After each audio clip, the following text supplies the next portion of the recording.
Hello, everyone. The inauguration of the new Pope will be on the 18th of May in Vatican City at 10 a.m.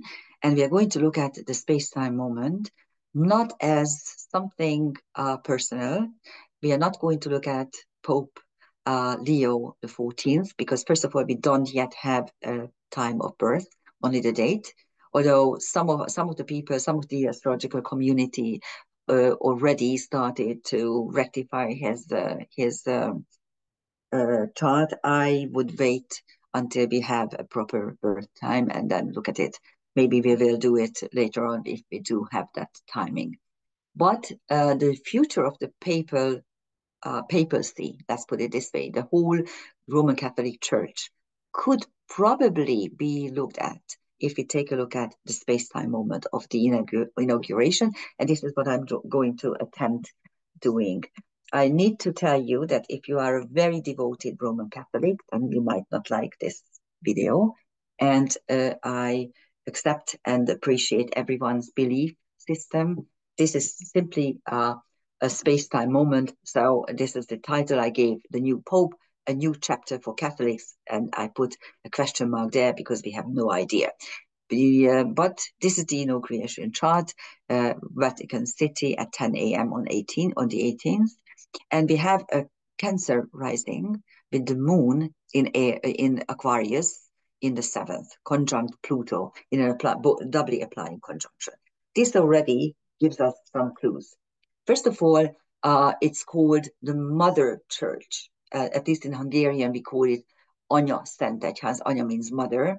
Holy Mother Church. This is how we Hungarians call the Holy See. And of course, Cancer is the mother archetype, but the moon is in Aquarius. So will he continue the legacy of Francis? To some extent, yes, and to some extent, no. I already listened to at least 5 different podcasts in which they try to assess, first of all, the name that he chose, Leo, and if you look back at the 13th of this name, his namesake, this was the Pope who tried in the last century, tried to provide an alternative to socialism, a Catholic alternative, a religious alternative to socialism, embracing the poor, embracing the working class. And this is what Pope Leo XIV tried to, or will try to continue. So this is one thing. But in other issues, he's very conservative. So we will see. So on the one hand, he goes back to the roots. On the other hand, the Aquarius moon suggests that he will have some interesting ideas, some new ideas, or even shocking ideas. But also it's on the 7th, in the 7th house, almost on the descendant. And the 7th house moon suggests that he will seek alliances and he will reach out to all kinds of people. And the moon Pluto, of course, Judy Hall called it the Hades moon, which indicates that he will try to transform a lot of stuff. If we look at the chart, it is a very diurnal chart because a number of things are up there. Only Mars out of the personal planets are down there. And there are some highlights. The Sun-Uranus conjunction became exact in the morning, sometime in the very small hours. That's the main feature of the chart. So there is tradition and renewal at the same time. This Uranus actually rules this Aquarius moon. So there's a very strong connection between the sun and the moon. There is a trine, admittedly, but this trine is first of all out of sign. So it's dissociate and separating. So it's a fair energy, which is not very helpful, to say the least. And we have the Chiron Aries conjunction very tight. Also, Ceres has moved into Aries and is getting into a conjunction with Neptune, and Saturn is slowly moving into Aries as well. And the Pallas Athena, Lilith, the two strong feminine are separating already. Pallas Athena is the wise girl, and Lilith is revolt against injustice. We have a 12th house Jupiter, which is ruling the 6th house, the house of karma in the making. And this Jupiter is a bit hidden, although it makes a karmic cage with the nodal axis. And we have a black moon Lilith Vesta conjunction, again, doubly applying. Vesta is the focusing principle and the high priestess. And this Lilith, the third, the black moon Lilith, is in the myth. She's the myth turning point is when she goes back into the Garden of Eden to give the apple to Eve, to give her soul. So she has the determination and the knowledge to do something which she knows has to be done. So it's she's my favorite Lilith, by the way. Although I like the revolt against injustice as well, which is the Esther Lilith. Let's take a look at the angles and the luminaries, because we need to actually see what, if we want to discern the papacy, what it will mean to the Christian world, the Roman Catholic world, I should say, and also to the world maybe. Then we need to put a good look at the angles and the luminaries. Those are the ones that will show us what will happen, or what we can expect. Let's put it this way. I wrote here Earth water kite, but really if we accept a little bit wider orb, this is really a crown with the Sun Uranus on its peak. It's the crown jewel, so to speak. But to my taste, it's a little bit wide. Actually, here's what I usually do. Any configuration has to be within 2 degrees. If there are non-radiating points, like the angles or the nodes, then my accepted orb is 1.5 degrees. And with the sun and the moon, I give it a plus 0.5 degree and accept it when it is applying. But this sextile here is separating.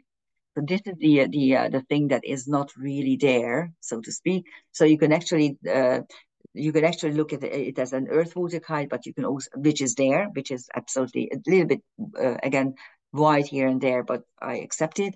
But it's also it is also a crown with the Sun Uranus on its peak, and you have the nodes.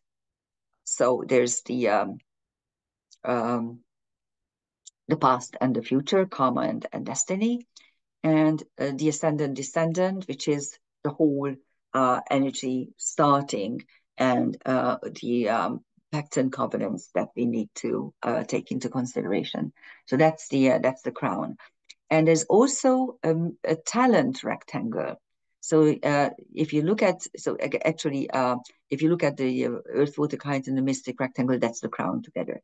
And if you look at the talent rectangle, it's like a mystic rectangle, but it's made up by the 2 opposition inside and members of the quintile series. There is a tridecile between the ascendant and midheaven. Ascendant, the space-time moment, the launching of the whole thing, the inauguration launching, and the midheaven, the future. And there's a tridecile. So is there divine energy included in the space-time moment? Yes, there is. The tridecile is talent or ingeniousness that can be tapped into by altered states of consciousness. And actually, praying is a very strong form of altered states of consciousness. Not what we saw on the train in Kiev with the European leaders, Macron and Merz and who was there? Of course, your very own Starmer, who were actually sniffing cocaine. And it was very funny to see the main press, the legacy media, that, oh no, this was not cocaine. No, that white little thing, that was a handkerchief. Yeah, right. And the object that Merz was trying to cover with his hands, which was a spoon for sniffing cocaine. Oh no, that was was a bureau, something like that, a pen. Oh, come on, yeah, right. So anyhow, so that not that type of older states of consciousness, but what you can achieve by meditation or by prayer. So that gives it a very mystical energy, actually. And the two structures, actually the three structures, if you take a look at the crown as well, and if you consider, although as I said, this is a little bit wide for my taste, this textile. Plus, it's doubly separating because the nose go backward and the sun goes forward. So anyhow, but if you want to use it, fine. And these are joined by a quindacile bow. And a bow is when you have two parallel aspects, but you don't close it. So it's really the two oppositions, and just one side of the rectangle is there in an aspect, because between the midheaven and the north node, you don't have an aspect.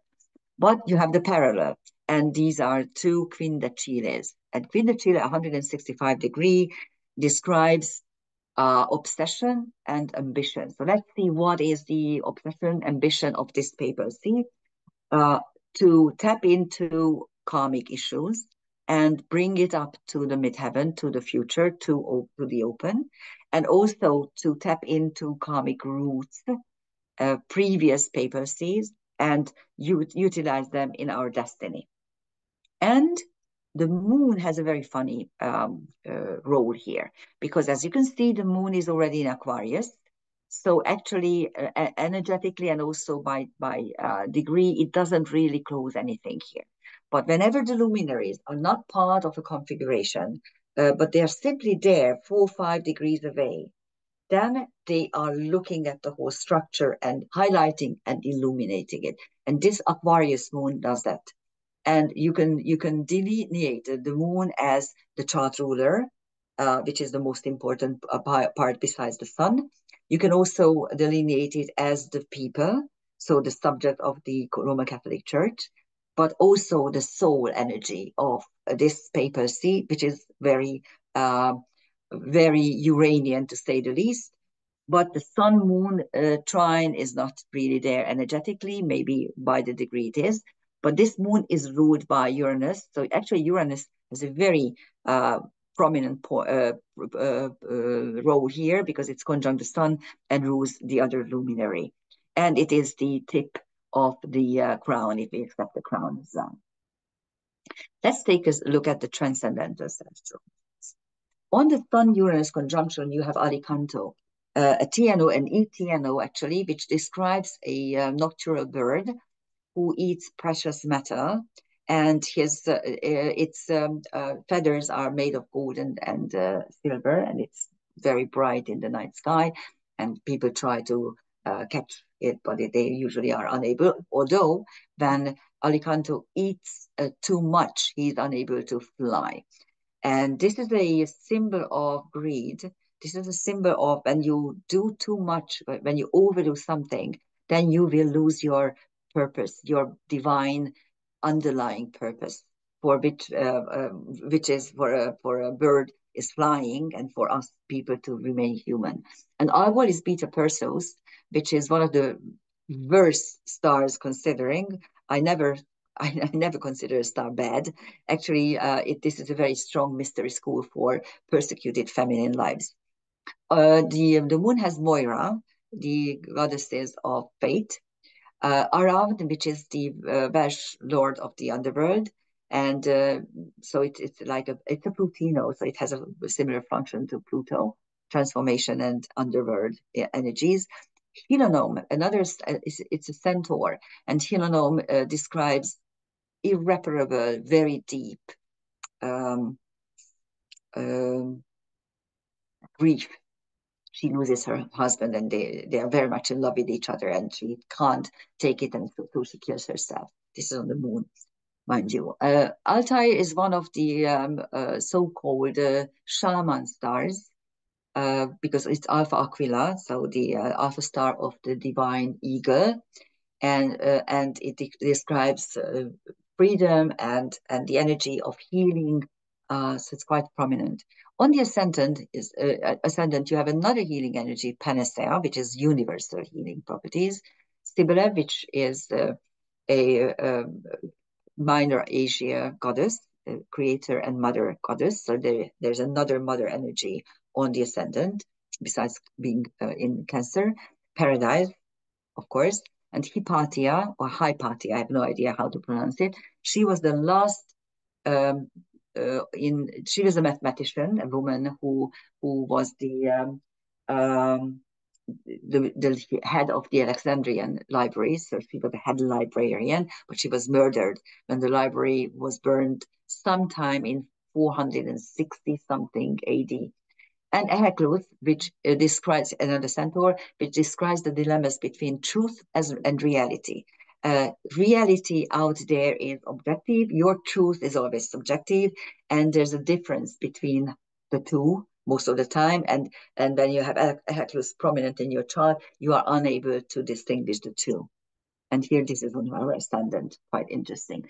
And then Procyon, which is Alpha Canis Minor, which we are going to look at in a second, which is a very prominent and bright star. On the descendant, you have Sphinx, Secret, and Arrokoth, another centaur, which is highlighting and lifting the veil from secrets. On the midheaven, you have Victoria and Electra. So there will be fights and proxy fights, and also victories for this papacy. And on the IC, you have Makey, another TNO, which describes soul retrieval. When after soul shattering, the soul can shatter, the soul can break into pieces, and these pieces can fly all over the universe, and then you need to retrieve them. So that's soul retrieval, which is quite interesting because now if you look at the Roman Catholic Church, it's very fragmented. There are very many quarrels and deviations. So hopefully he will unite it again.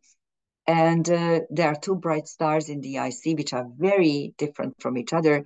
Vindomeatrix, which is the fruit picking hand of the divine maiden, of the celestial maiden, and describes earthly pleasures. And Diadem, which is Alpha Coma Berenike, where our quietly done sacrifices are being gathered. And on the North Node, which is our karmically chosen destiny for this life and for this papacy, you have two bright stars of Pegasus, Matar and Sadabari. We are going to look at them in a minute. And on the South Node, there's Melpomene, the muse of tragedy. So that's, you should learn from past tragedies. This is what it suggests. So here are the stars of Pegasus. And as you can see, Sadabari is one of its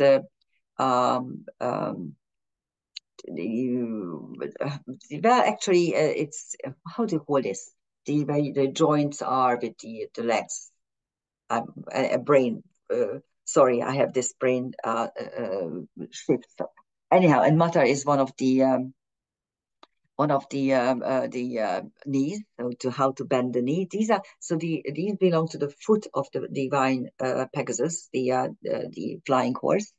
As you can see, Shat is the other one. Shat is one of the healing birds for suicide victims. So Sadabari and Matar are moving this horse. And if you take a look at what's happening in the sky, it's really upside down because here's Alpheratz, here's Shat, here's Matar and Sadabari, the 2 feet actually, and Markab is the Alpha star, which is the heart of the celestial winged horse.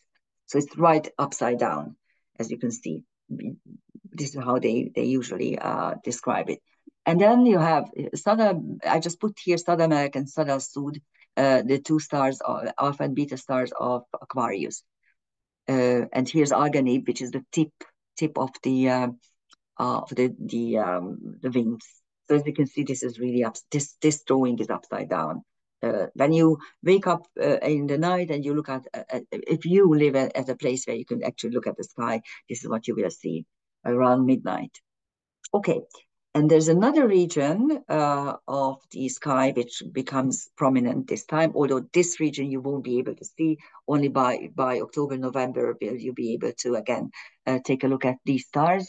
Here's Orion, the celestial hunter, with his prominent stars, and here's Sirius and Procyon, the little dog, and this is the little dog, and this is the big dog. And as you can see, these are quite far away from each other. I still kind of consider them somehow together. Of course, these are the dogs of Orion. And Sirius is the brightest star in the sky, absolutely a bright star. It simply means that there's nothing uh, that overcomes it, or exceeds it, or overshines it. Sirius is divine energy. And then Procyon, which is also very, very prominent and a bright star, it's at 0 magnitude, one of the brightest stars. What's the problem? This is this alpha star of the little dog. So it's a smaller energy than the big dog. And at the same time, it is all kind of overshadowed by Sirius. And it means that if you have Procyon prominent, it simply means that you want to shine. You do have knowledge. You do have prominence. You have every title to shine, but there will be always someone who is overshining you. So that's what it does.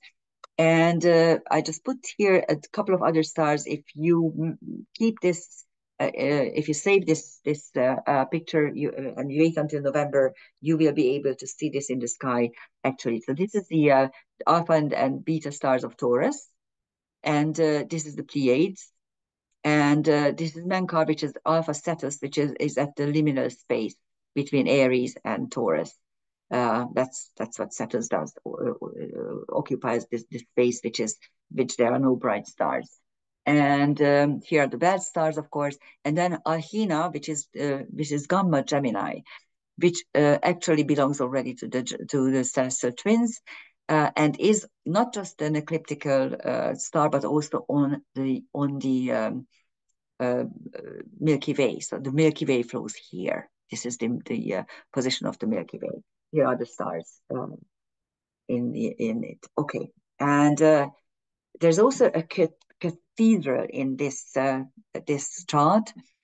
I named this complex planetary picture cathedral. It's not really closing because, for my taste, this semi-sextile is a bit wide, so I didn't even put the line there. I could have, but I didn't, because Jupiter is still at Gemini, 24.5 degree, almost 25, but not yet. And Uranus, Sun are already at 28 degrees, so it's not really closing, but still, you have this cathedral energy.